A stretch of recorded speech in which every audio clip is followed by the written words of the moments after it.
Hola a todos, yo soy Farragás y hoy vamos a hablar sobre cómo diseñar un logo. Vamos a ello. Bueno, cómo diseñar un logo y no morir en el intento. En el video de hoy vamos a hablar sobre el proceso que yo utilizo y que algunos diseñadores también utilizan al momento de crear un logo. Que en realidad no es un proceso que sea el único correcto o que se tenga que utilizar sí o sí, sino que es un proceso que me parece que sirve y que a mí me ha dado muchos resultados y que en el caso de que no tengas un proceso establecido, tal vez este te pueda ayudar. Comencemos.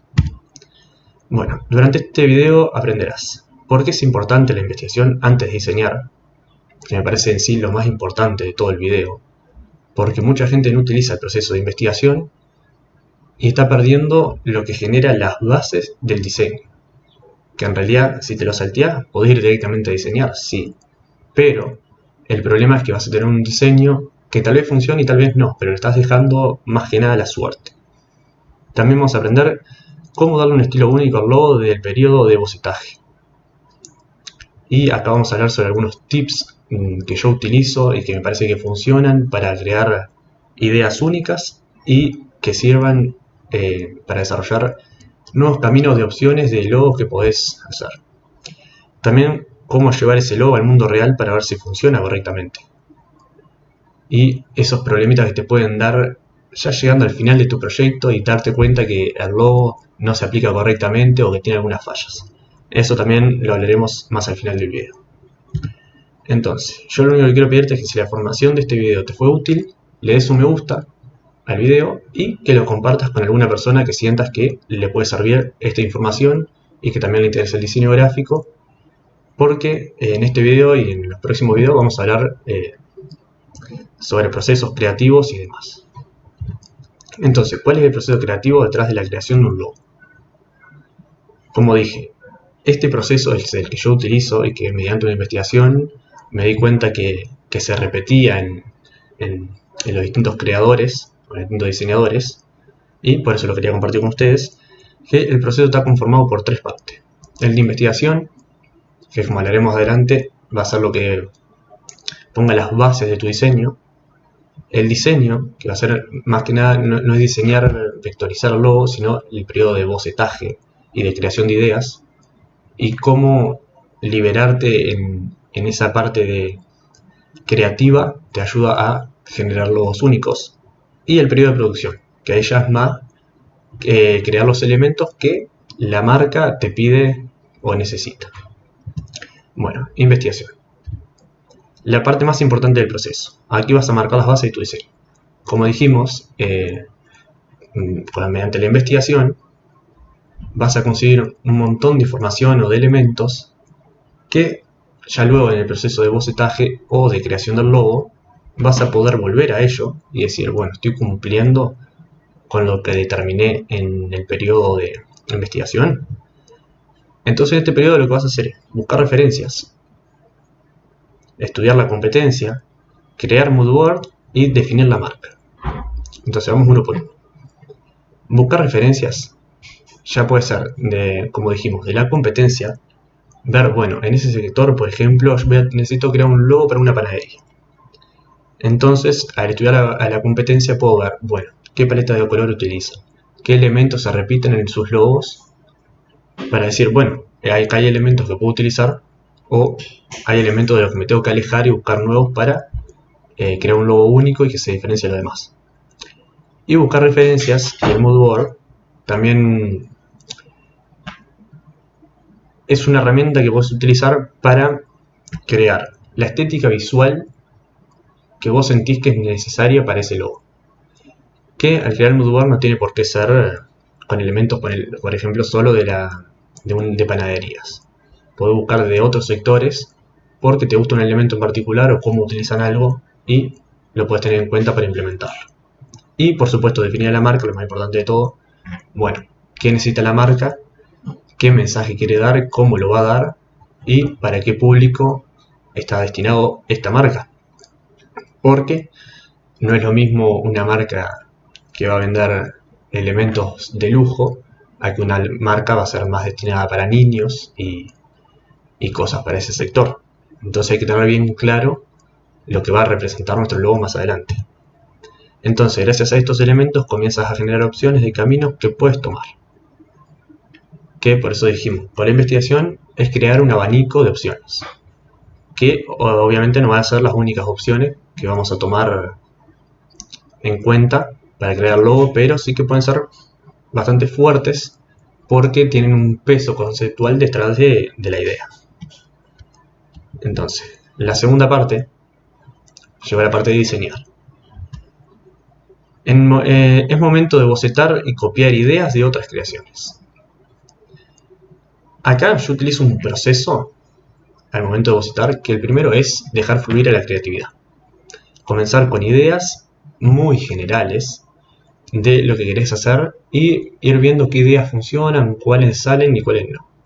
Y también lo de copiar ideas de otras creaciones es como ver qué han hecho otros diseñadores en este sector y qué elementos utilizan y cuáles no y cómo lo utilizan, y decir, bueno, voy a agarrar este logo por ejemplo y voy a intentar copiarlo básicamente. Lo copio con mi proyecto y a partir de ahí decir, bueno, qué elementos le puedo ir cambiando o cuáles puedo ir trucando para darle personalidad propia, obviamente no copiar totalmente un logo. Entonces te vas dando cuenta que en base de esa idea principal la vas desarrollando tanto que llegas a un punto en el que se vuelve única. Entonces, en el momento que tenés varias ideas que te sirven o que funcionan, tenés que volver de nuevo atrás al proceso de investigación. Que en esta investigación, como tenías definida la marca, decir, bueno, estas ideas funcionan, pero ¿cómo las puedo adaptar para que representen a la marca? Entonces ahí empieza a transformarse nuevamente y a partir de una idea empieza a crear 4 o 5 más que ya se basan en la información anteriormente dada y no solo un logo bonito que decís, bueno, salió linda la copia, pero en sí no me sirve. Entonces ahí va evolucionando el logo y le va dando tu personalidad, o sea, con tu toque creativo, que fue cuando soltaste totalmente la creatividad y la adaptaste a esas reglas o a ese formato de información que tenés antes, para que más allá de tener tu lado creativo, tenga el lado funcional, que en sí es por lo que estás haciendo ese proyecto y por qué la marca te eligió a ti. Entonces, al copiar estás tomando elementos que pueden o no servirte para darle un toque único a tu diseño. Como dijimos, al estar copiando, te pueden servir para darle toque único, decir, bueno, voy a utilizar este elemento, o puedes tenerlo como referencia de una estética visual, pero no copiar nada de ello. Pero si al momento de tenerlo, por ejemplo, establecido en el mood board, los vas a ver y decir, son logos totalmente distintos, pero sí en una estética parecida y logré conseguir lo que a mí me gustaba. Entonces, este punto es perfecto para dejar salir toda la creatividad y adaptarla a los elementos que definen a la marca. Como dijimos, hay que crear ese equilibrio. Pero por eso me parece necesario primero soltar totalmente la creatividad y después adaptar. Porque si arrancas en la caja ya directa de tiene que representar esto, esto y esto, te vas a ver muy limitado en algunas ideas y vas a pasar por alto algunos caminos que podrías haber tomado. Bueno, y por último, la parte de producción. Que acá es cuando la idea comienza a volverse realidad. Es cuando tomamos el bocetaje y un montón de ideas sueltas y empezamos a estructurarlas. Es decir, bueno, hay que vectorizarlo y hay que aplicarlo a elementos de la vida real, ya sea cartelería o lo que la marca decida que es necesario para ver si al final todo ese desarrollo sirvió o no. Entonces, ¿cómo saber si tu diseño funciona? Acá yo creé una pequeña checklist de preguntas que te tenés que hacer para ver si el diseño funciona, que sin esos tips o esos puntos, al final te vas a dar cuenta de que te pueden aparecer problemas nuevos o cosas de las que no te ocupaste. Entonces, checklist para un logo funcional.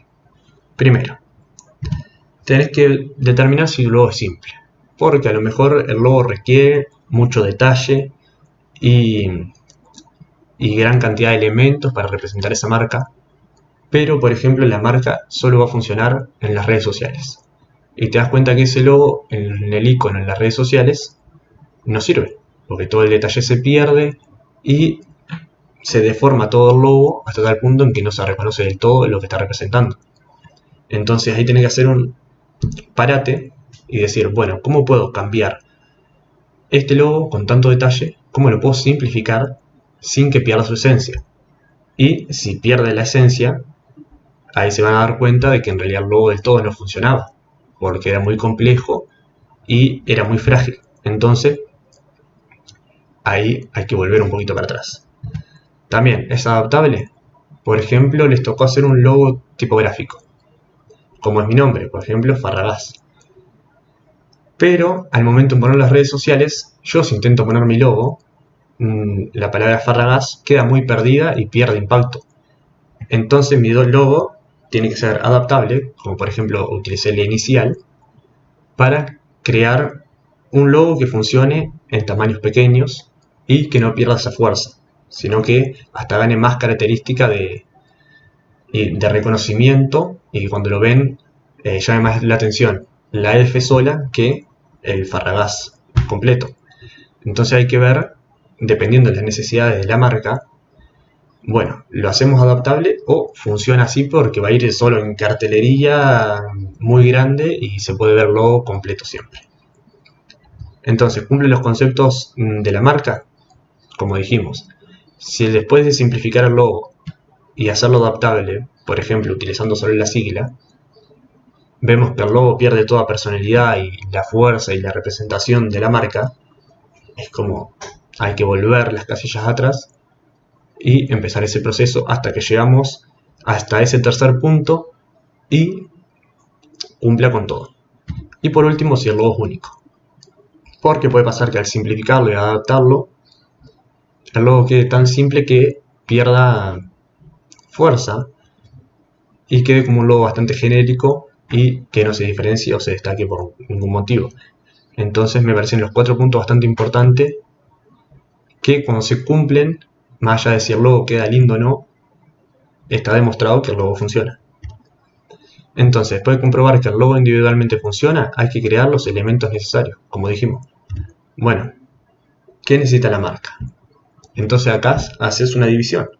Por un lado creas los mockups, porque en sí también es tu trabajo y necesitas venderlo a la marca, decirlo, bueno, este es el logo, así va a quedar en el mundo real, estas son las muestras y tienen que ser muestras bastante profesionales.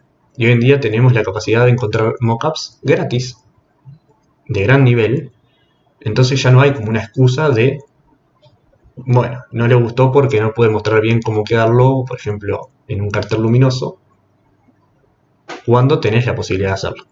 Y por otro lado tenemos los elementos que sí o sí la marca necesita, como son los flyers, la tarjeta de negocio y todo lo que la marca requiere. Entonces, ¿cómo haces esa diferencia?